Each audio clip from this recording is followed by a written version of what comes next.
What if I told you that one of the most vivid imaginative origin stories about Mary and the infancy of Jesus didn't come from Matthew or Luke at all, but from a book that circulated widely in the early church, shaped nativity art for centuries, and quietly answered urgent questions communities were asking about purity, honor, and family? That book is known to scholars as the Protoevangelium of James, often nicknamed the Infancy Gospel of James, or in some popular accounts, the Gospel of the Brother of Jesus. It's not part of the Bible, and it never became canonical, but its stories rewired how many Christians pictured Mary's childhood, the birth of Jesus, and even the parents who raised her. Before we go further, if you enjoy deep dives into overlooked ancient texts and early Christian history, consider subscribing to the channel. We explore stories like this every day, looking at where history, theology, and culture intersect. Today we're going to uncover the hidden messages packed into that ancient tale. We'll move between the story itself, scenes so cinematic they've inspired painters and liturgists, and careful explanation about who likely wrote it, when it traveled through the Christian world, and why it mattered so much despite its non-canonical status.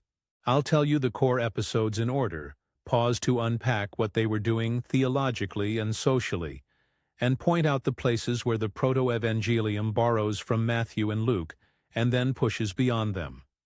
If you'd like to follow along with a modern translation of the text I used in preparing this video, check the pinned link in the description.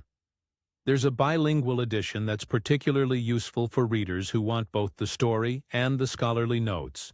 Imagine a man named Joachim, wealthy, devout, proud of his lineage, yet he carries a deep shame because his wife, Anna, remains childless. In a world where children secure family lines and social standing, barrenness is more than personal grief. It leaves a couple exposed to gossip, to suspicion that they somehow strayed from religious favor. The Protoevangelium opens almost like a folk tale. Joachim is turned away from the altar by priests who see in his barrenness a sign he should atone. He retreats to the wilderness, fasting and weeping, while Anna, left at home, hears the mockery of neighbors and prays for God to reverse her fate. Into this distress an angel appears to Anna, promising a child whose life will be unlike any ordinary child's. The angelic messenger tells her that her daughter will be consecrated to the Lord. For Anna, the promise is not merely a child, but a child set aside, a participation in a divine plan. The community hears the news and rejoices. The shame is lifted. A new origin story begins. When Mary is born, the narrative fast-forwards through her infancy toward an upbringing that borders on the extraordinary. The Protoevangelium paints Mary's early life as sequestered and sacred. At a young age she is taken to the temple, not as a casual visitor, but as a child dedicated to sacred service.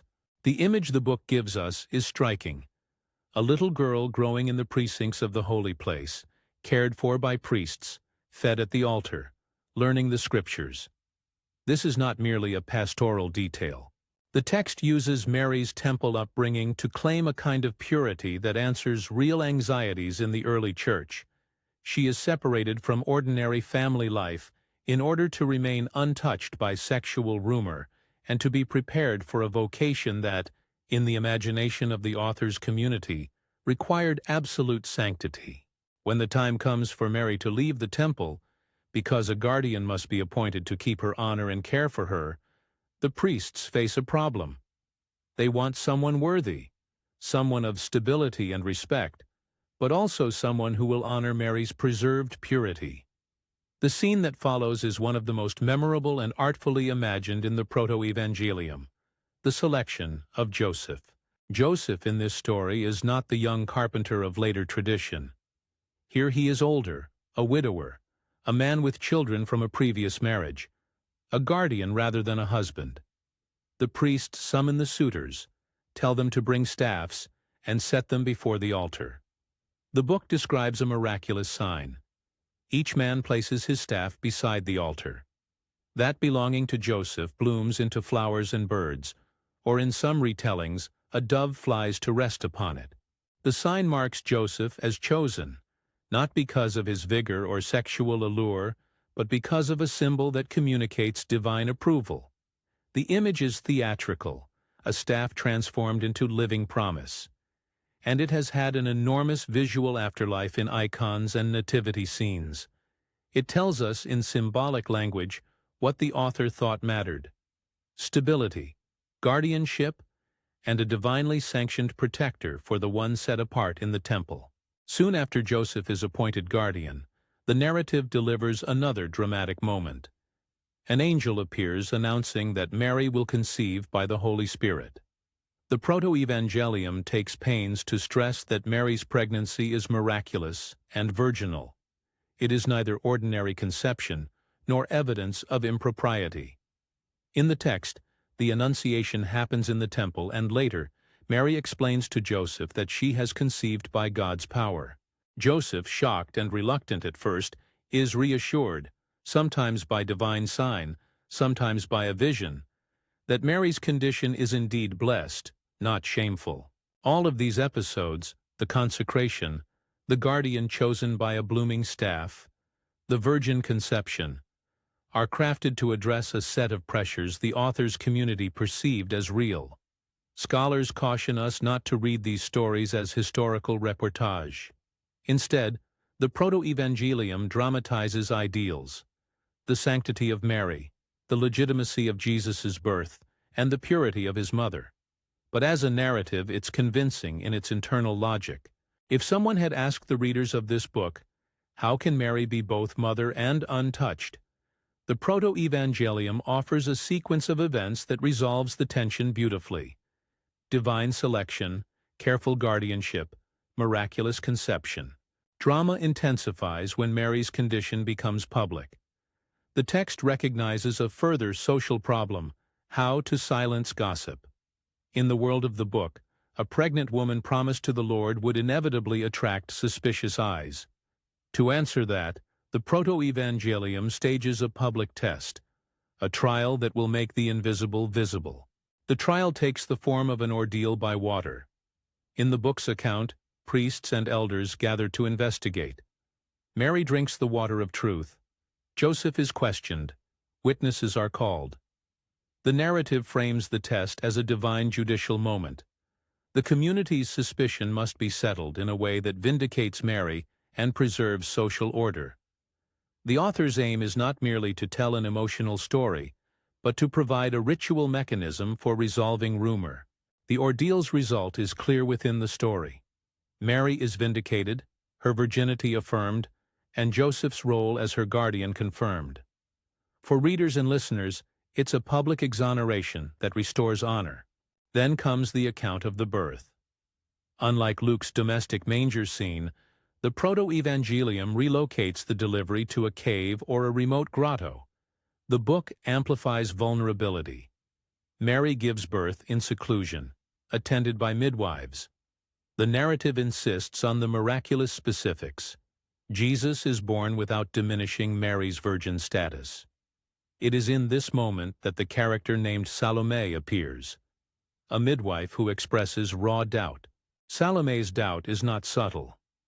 Moved either by skepticism or perhaps by jealousy, she tests Mary's virginity in a manner that, to modern ears, reads as invasive.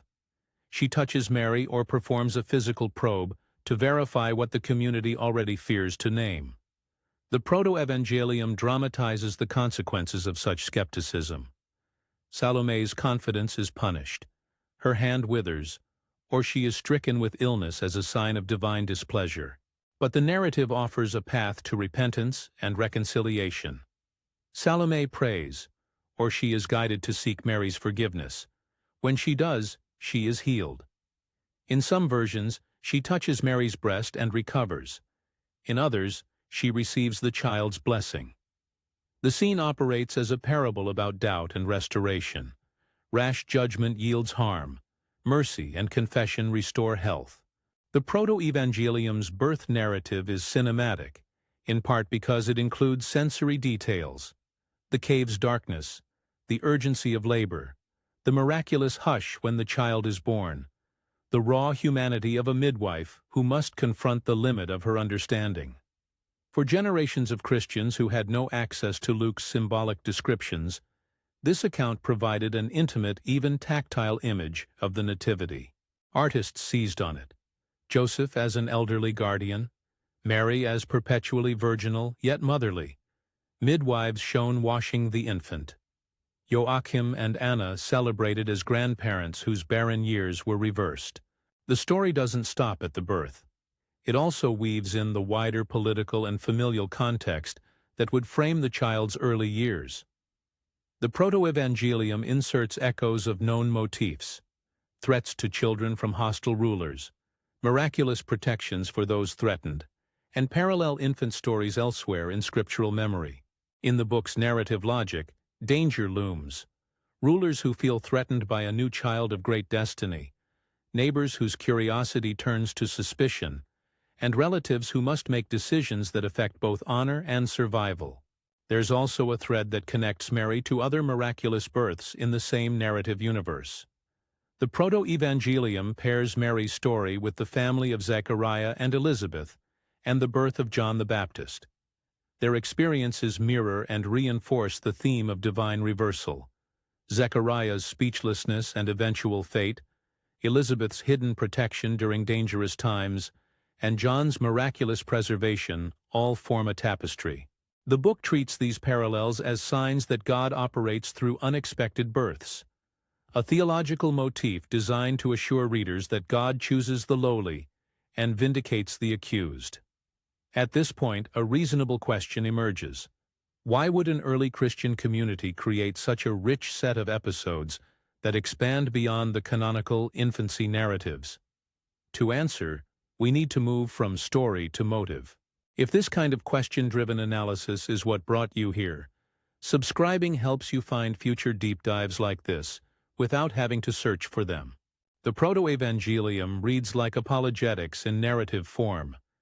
It defends Mary's honor and Jesus' virginal conception against rumors and hostile slanders. Some of those rumors were literal. The Pantera story, a hostile rumor that circulated about Jesus' parentage in some circles, claimed that Jesus' father was a man named Panthera, or Pantera, a charge intended to discredit claims of a miraculous birth. The Protoevangelium, in contrast, builds a counter-memory.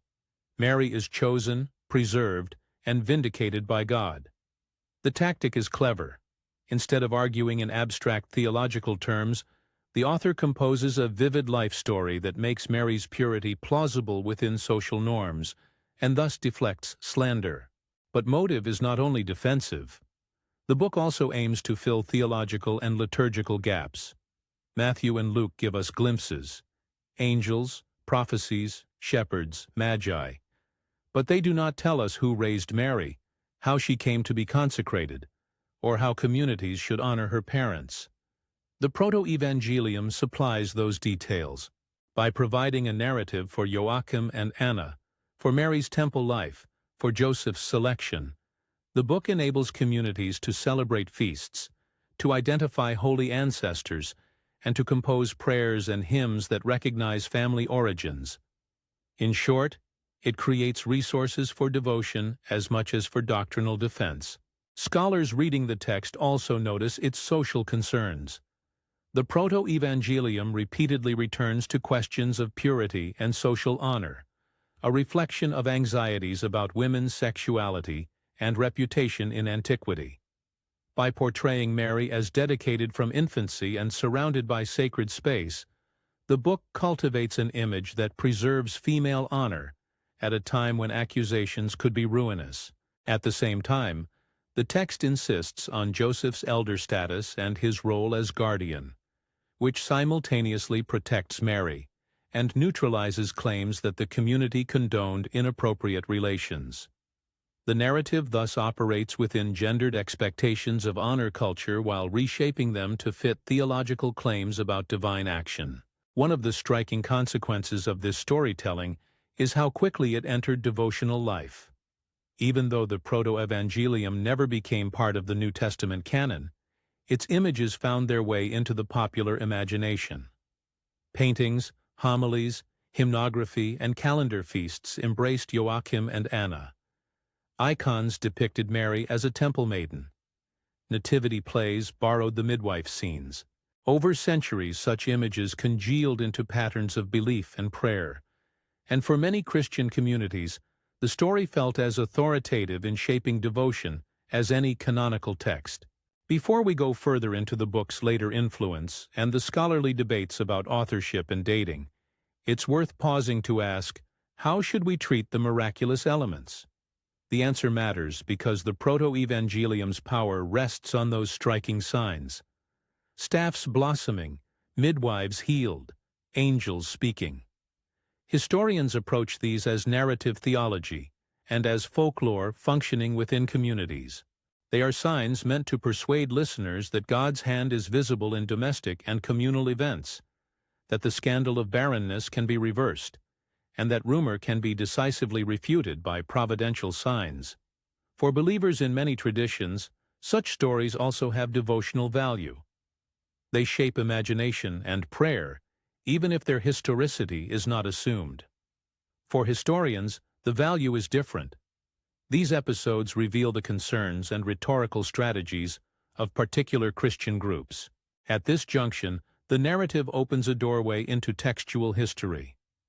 The book itself calls attention by adding a curious attribution. It links the story to James, leading some later readers to associate it with James, the brother of Jesus. We need to be careful here. Modern scholarship uses the term pseudepigraphy to describe texts that claim an authoritative author who probably did not write them. The Protoevangelium's ascription to James is best read in that light, a rhetorical strategy that gives the book an aura of eyewitness authority, not a reliable historical signature. Most scholars suggest that the real author, whoever composed these episodes, wrote in the 2nd century or later, shaping materials already circulating in Christian oral and written traditions. Manuscripts complicate the picture. The earliest explicit references to the Protoevangelium appear in writings of church fathers. For instance, Origen mentions infancy cycles that include such tales. But the surviving complete manuscripts tend to date from a later period, often from the 3rd or 4th centuries, and later in widespread circulation. One important witness that scholars discuss is a papyrus fragment discovered among the Bodmer papyri collections. Fragments like these help place the text in the web of Christian writings that moved across languages and regions. Still, the manuscript record is patchy. We have Greek, Syriac, Latin, and Coptic versions, and the text appears in varied forms across Christian East and West. That distribution suggests it enjoyed broad popularity, even as its authority remained contested. There are also internal clues. The narrative's vocabulary and theological emphases echo canonical infancy motifs, most notably Luke's temple dedication and Matthew's concern for divine protection. But the Protoevangelium also introduces elements absent from Matthew and Luke, such as detailed temple rites for a female child and the dramatic staff sign for Joseph. These additions often reflect concerns specific to a later time and sociocultural context.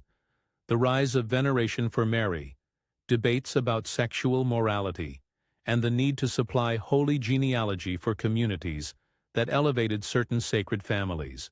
All of this raises a more pointed question. If the Protoevangelium borrows from canonical Gospels, why did some communities embrace it so readily? The answer circles back to need. The canonical infancy narratives tell us little about Mary's parents, her childhood, or the social rituals that would shield her from scandal. Communities that wanted liturgical celebrations for Joachim and Anna, artistic subjects for nativity cycles, and a dramatic defense of virginity found in the Protoevangelium a rich resource. Over time, the stories it offered did what good myths do. They filled gaps, offered models for worship, and provided language to shape moral imagination. Yet not every leader or community embraced the book. Its pseudonymous claim and late appearance in circulation worked against it when church authorities considered lists of canonical works. Debates about what should belong to Scripture involved criteria like apostolic origin, theological consistency, liturgical usage, and antiquity. The Protoevangelium satisfied some of those concerns by way of its devotional utility, but its late composition and uncertain authorship made it vulnerable to rejection by theologians who prioritized closer ties to apostolic witness. Even as acceptance wavered in official circles, the book's influence grew in other domains. Artists found its scenes irresistible. The blossoming staff, the sleeping midwife, Joachim's desert vigil, Anna's joyous embrace. The liturgical calendar absorbed Joachim and Anna as saints in many traditions, and theological reflection about Mary, especially ideas about her perpetual virginity, found narratives in the Protoevangelium that could be cited in favor of particular views. To be clear, historians caution against claiming that any single apocryphal text created a dogma. The formation of doctrine is complex and shaped by many voices, but the Protoevangelium certainly contributed images and devotional practices that fed into doctrinal conversations over centuries. As we weave together story and scholarship, a pattern begins to emerge. The Protoevangelium functions as both mirror and remedy. It mirrors the anxieties of communities concerned with honor and purity, and it remedies those anxieties by offering a narrative in which God intervenes decisively to vindicate the vulnerable. That dual function explains both the book's appeal and the suspicion it aroused among gatekeepers of orthodoxy. Up to now, we've traced the book's bold, imaginative claims about Mary's origins and early life. We've seen how its episodes, Joachim's humiliation and restoration, Mary's temple seclusion, Joseph's miraculous staff, the Annunciation, the public ordeal, the cave birth, Salome's humiliation and healing, all serve a coherent apologetic and devotional program. We've also begun to see why scholars treat the work as pseudonymous, late, and highly interactive with canonical traditions. But this is only the beginning of the story. The Protoevangelium doesn't exist in a vacuum. It traveled, translated, and transformed, showing up in liturgical rites, in Byzantine icons, and even in debates beyond Christianity. It intersects occasionally with Islamic narratives about Mary in the Quran, and with Jewish and pagan rumors that circulated in the Greco-Roman world. And the textual trail raises further puzzles. How precisely did particular episodes migrate into art? Why did some churches embrace Joachim and Anna, while others ignored them? How did later theological disputes about Mary's perpetual virginity use, or reject, elements from this book? To answer those questions, we need to look more closely at the manuscript evidence, at the diversity of reception across geographical regions, and at specific case studies where the Protoevangelium shaped hymns, feast days, and iconography. We also need to examine the rhetorical moves the author makes when addressing critics like Pantera, moves that reveal a community responding not just to rumor, but to political and religious pressure. Before we dive into those archival and cultural details, pause and reflect on the image that has lingered. A staff put to rest before the altar bursts into life. A child dedicated to God growing up in the very place of worship. A skeptical midwife whose doubt ends in healing. These are not just quaint additions to the Nativity. They are symbolic weapons in a controversy over honor, memory, and religious identity. The Protoevangelium offers its readers a way to reimagine beginnings, and in doing so, it reshaped devotional landscapes for centuries. Now, to understand where that reshaping took hold and why, we have to turn our attention to the book's textual history and the scholarly conversations that surround it. What follows will trace the manuscript witnesses, outline debates on dating and provenance, and examine how later communities used the book, sometimes piously, sometimes polemically, to answer contemporary needs. We will also ask how these stories influenced visual and liturgical culture, and why, despite widespread use, the book never achieved canonical status. But first, consider this small, telling detail. When artists painted the Nativity for medieval patrons, which image did they choose? The young mother in a manger, as Luke's text might suggest, or the secluded cave with midwives and a withered hand? Often they chose the latter. That choice tells us something about the emotional priorities of communities. The scandal that needed to be neutralized, the tactile proof of divine favor they craved, the family origins they wanted to honor. Those priorities, woven into paint and hymn, have legacies we still feel today. We'll pick up the trail from the manuscripts and theological debates next, tracing how those images moved from marginal texts into the center of devotion, and why some church leaders remained wary. The answers lie in the brittle fragments and the florid narratives alike, and they reveal more about the early Christian imagination than most canonical texts ever aim to disclose.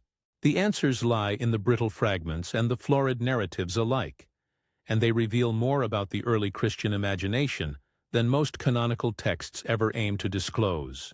From the manuscript shelves to monastery workshops, the Protoevangelium moved through a patchwork of languages and communities, and that journey helps explain both its appeal and its contested status. Surviving witnesses do not come as a neat, continuous line from a single author to a single church. Instead, we have Greek manuscripts, Syriac translations, Latin copies, and Coptic versions, each preserving slightly different wordings, added episodes, or local emphasis. These variant strands suggest the text circulated widely and was adapted to local tastes. A few papyrus fragments discovered in collections such as the Bodmer group have been read by scholars as evidence that these infancy traditions were being copied and read by Christians at least by the 3rd or 4th centuries. Yet the language and theology suggest that the stories themselves likely solidified in an earlier 2nd century milieu, and then continued to grow in the centuries that followed.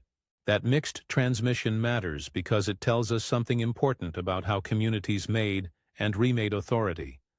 When a story appears in Greek, then Syriac, then Latin, it has crossed cultural and linguistic borders. It becomes available to bishops in Antioch as well as artisans in Ravenna, to monastic hymnographers and laypeople decorating their domestic altars.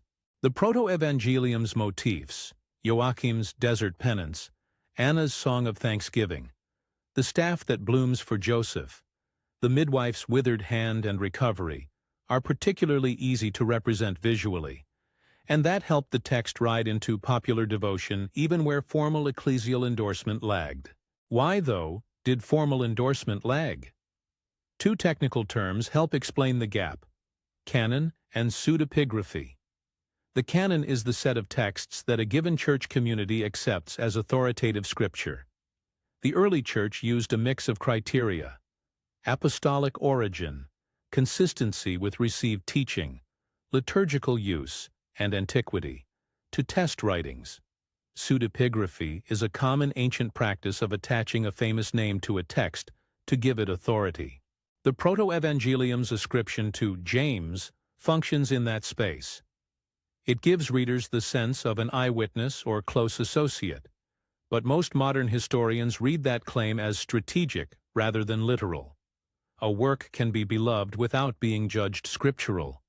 The Protoevangelium illustrates that distinction vividly. Its late and pseudonymous appearance counted against it in conversations about what should be included in the New Testament, even as its devotional power pulled many Christians toward regular use. The book's theological gestures also mattered. On many points it harmonizes with canonical themes: divine election, miraculous births, temple motifs, but it also offers additions that look like theological innovations to later gatekeepers. The elaborate consecration of a female temple servant, the theatrical sign selecting Joseph, and the juridical ordeal by water operate as apologetic devices tailored to a particular set of social worries.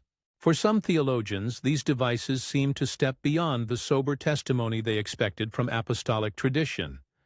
That dissonance made it easier for councils and influential clerics to regard the Protoevangelium as devotionally useful, but not doctrinally decisive. At the same time, to dismiss the book as merely marginal is to miss its cultural force. Consider the way artistic and liturgical practices absorbed its imagery. Byzantine mosaicists and medieval panel painters repeatedly depicted the staff blossoming beside Joseph's feet. The tableau of midwives washing the newborn Jesus and recoiling in astonishment appears in churches from the eastern Mediterranean to Germany. Hymnographers and sermonizers borrowed episodes for local feasts. By the Middle Ages, Joachim and Anna appear in liturgical calendars across Christendom, and the family of Mary became a subject for sermons that linked their reversal of fortune to broader themes of divine mercy. In Eastern Christian art, Mary is sometimes pictured as a temple maiden, an image probably reinforced by the Protoevangelium's temple scenes, while Western devotional culture emphasized the family cycle, portraying Joachim and Anna as intercessors and patrons of childbirth. Those visual and devotional patterns, in turn, fed theological reflection. Arguments for Mary's perpetual virginity and for a special sanctity surrounding her birth environment did not rest solely on the Protoevangelium, but the book supplied memorable stories that could be cited and imitated. Medieval theologians and popular preachers often treated its narratives as credible tradition, yet formal doctrinal development, what later became defined as dogma, relied on a far wider range of sources, councils, and centuries of theological debate. It is therefore accurate to say the Protoevangelium contributed motifs and momentum to developing Marian piety, without claiming it, single-handedly authored the dogmas that would emerge centuries later. The formation of doctrine is cumulative and contested, and apocryphal narratives were one of many tributaries. Another line worth following is the book's polemical context. The Protoevangelium reads like a community responding to accusation and the threat of marginalization. Rival groups in antiquity often traded scandalous stories about each other. The Pantera rumor, attaching a disparaging name to Jesus' paternity, operated as a social slander that aimed to undercut claims of divine intervention in Jesus' conception. The narrative strategy of the Protoevangelium is to narrate a domestic history so persuasive in its internal logic that it reframes the scandal as a settled matter. Characters, rituals, and public proofs are woven into a cultural argument. God intervened. The community that raised Mary did so intentionally, and the social mechanisms of honor can be repaired by divine disclosure. In this regard, the text is not primarily historical reportage. It is an imaginative defense meant to shore up community identity against external ridicule and internal doubt. That defensive energy also explains the book's preoccupation with gendered honor.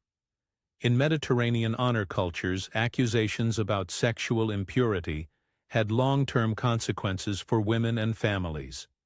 The Protoevangelium's narrative moves, temple dedication, guardian appointment, public vindication, work within that frame to preserve Mary's honor without denying her maternal role. In some sense, the text negotiates two dangerous poles. It insists Mary is mother, and it also insists she remains pure. The narrative's miraculous mechanisms solve that tension without abandoning either claim.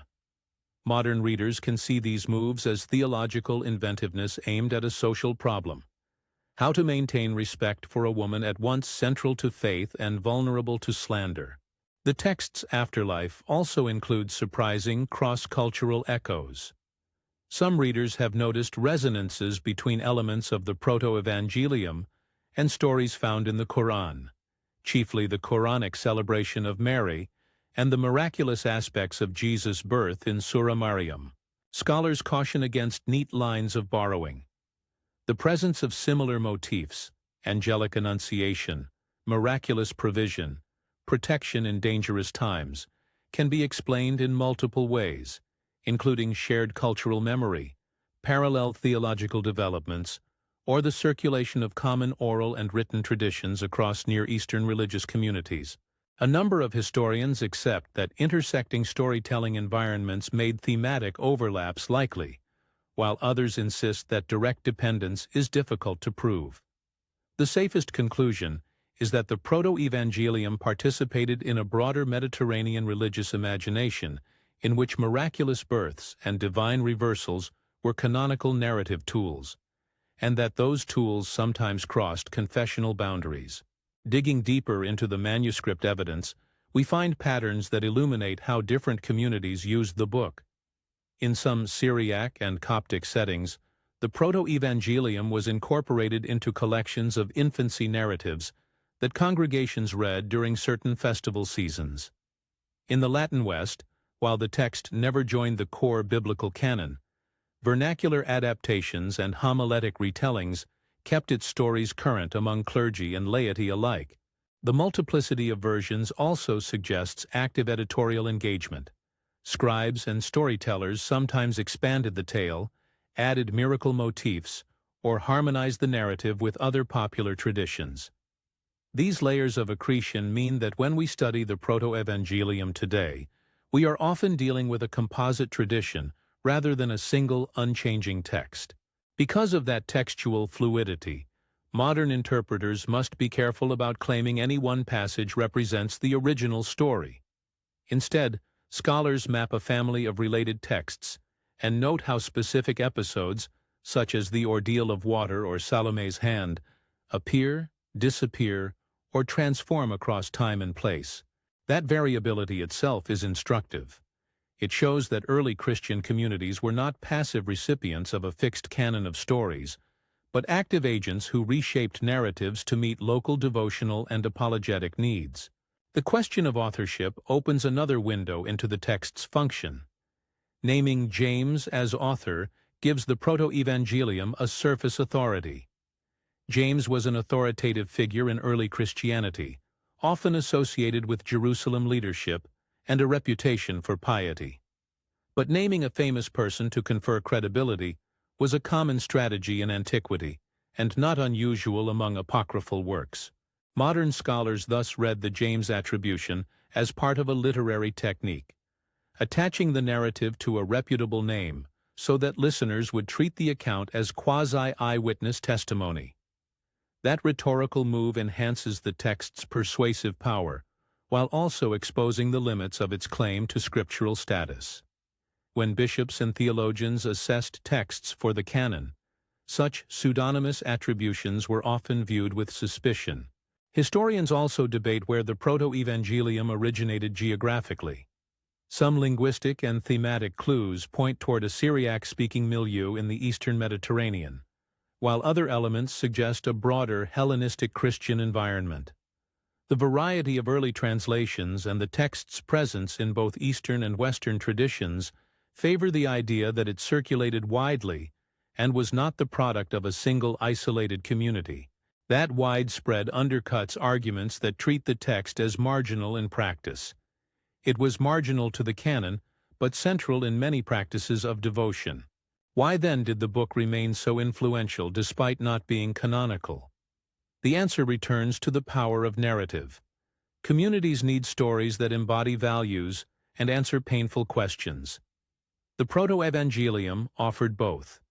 It gave a modeled family to imagine. It gave ritual resources for protecting honor.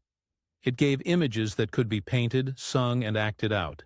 In an era when many believers encountered the past through stories recited in liturgy, rather than through the critical historiography we prize today, an emotionally and ritually satisfying account carried enormous sway. In short, the text did the work the canon did not have to do. It supplied the connective tissue between doctrine, daily life, and the imagination of the faithful. That same imaginative power also explains modern scholarly interest. For historians, apocryphal texts like the Protoevangelium are invaluable, not because they provide straightforward history, but because they reveal the priorities, anxieties, and rhetorical strategies of specific communities. Reading the text alongside archaeological evidence, liturgical calendars, iconographic programs, and the writings of church fathers allows historians to reconstruct where and how certain beliefs took shape. The book becomes a mirror in which we can see the social logic behind devotional patterns, why a certain saint's feast was celebrated, why families invoked Joachim and Anna, why artists preferred some nativity images over others. The text helps explain the sedimentary layers of tradition that culminated in medieval piety. At the same time, scholars must be humble about the limits of inference. Stories are not transparent windows into past events. They are constructions shaped by their author's aims. Thus, any historical reading must separate the narrative's internal logic from the external reality it claims to portray. When the Protoevangelium tells of a staff blossoming or a hand withering, historians treat those details not as literal reportage, but as symbolic language that communicates the community's convictions. Appreciating the narrative's rhetorical force does not require believing its miracles as empirical facts. It does require grasping how those miracles functioned to persuade, to console, and to consolidate identity. We can see the book's long shadow in particular case studies.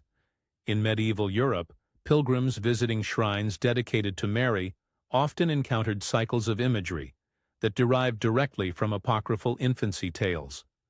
Nativity plays and confraternities sometimes staged scenes that came from the Protoevangelium rather than from Luke's sparse account.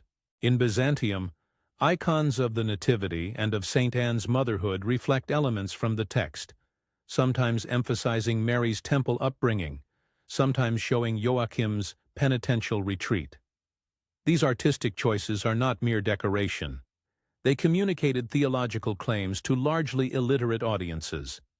By embodying theological ideas in visual form, the Protoevangelium shaped belief as much as any theological treatise. Despite that influence, the text's non-canonical status also shaped how it was used. It could be freely adapted, cited as tradition, and employed in devotional teaching, but it did not carry the final authority that Scripture carried. That ambivalent status, beloved but ultimately extra-canonical, reflects a broader pattern in early Christianity, in which many texts functioned in multiple spheres: liturgical, devotional, apologetic, and polemical. The Protoevangelium is a prime example of a narrative that thrived precisely because it was flexible enough to meet those different needs. What, then, are the hidden messages we promise to uncover? First, the Protoevangelium reminds us that early Christian identity was shaped as much by family narratives and honor culture as by creeds and councils. Stories about origins mattered because they established reputations, repaired slander, and created models for piety. Second, the text underscores how gendered anxieties informed theological creativity. Mary's sanctity in the Protoevangelium is articulated through ritually and socially intelligible moves: temple dedication, guardianship, public vindication, that address real social risks women faced. Third, the book reveals how boundary-making operated. Communities used stories to demarcate the orthodox from the suspect, to claim apostolic roots through rhetorical ascriptions, and to embed doctrinal claims in memorable episodes rather than abstract argument. Finally, the Protoevangelium demonstrates the sheer potency of narrative as a theological tool, how imaginative detail can cement devotion, and how visual culture can perpetuate theological emphases across centuries. Those hidden messages matter for us today because they explain why certain images and celebrations remain powerful even now.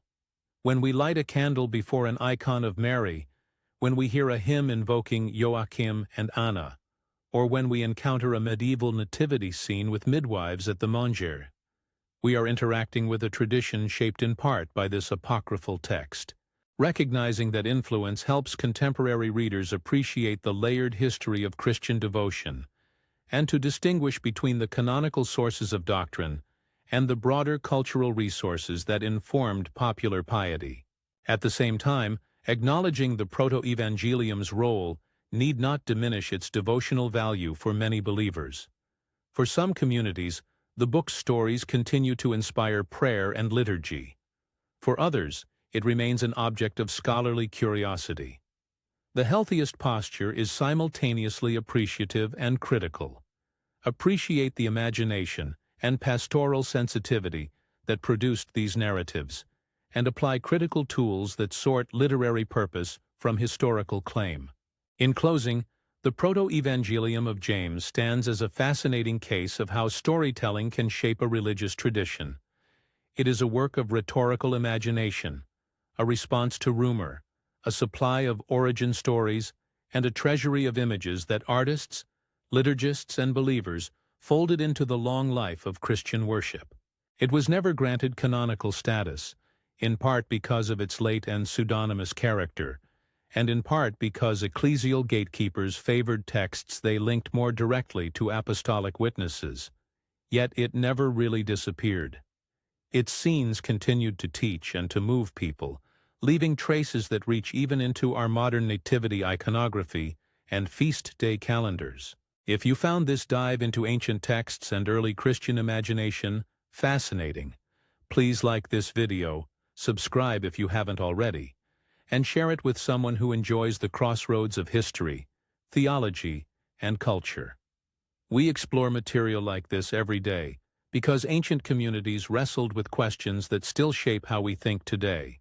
Ancient storytellers solved social and theological problems in remarkable ways. And the more we study them, the more we realize that modern understanding often comes from rediscovering old narratives. Until the next deep dive.